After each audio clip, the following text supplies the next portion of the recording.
Oh, saan ka pupunta? Ba't bihis na bihis ka? Ay, oo nga pala, nakakalimutan kong sabihin sa'yo. Magkikita-kita kami ngayon ng mga kaibigan ko. Mga dalaga pa kasi kami nung huli kaming nagkita-kita eh. Tumigil ka, hindi ka aalis. Hindi pwedeng hindi ako pumunta. Magtatampo yun mga yun sa akin. Hindi ka aalis.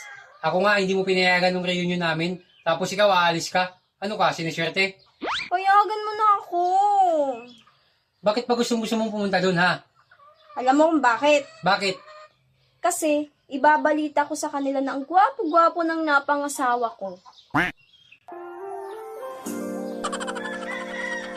Parang tanga to. Oo nga, ipagmamalaki kita. Ewan ko sa'yo. Sige na nga, pumunta ka na doon.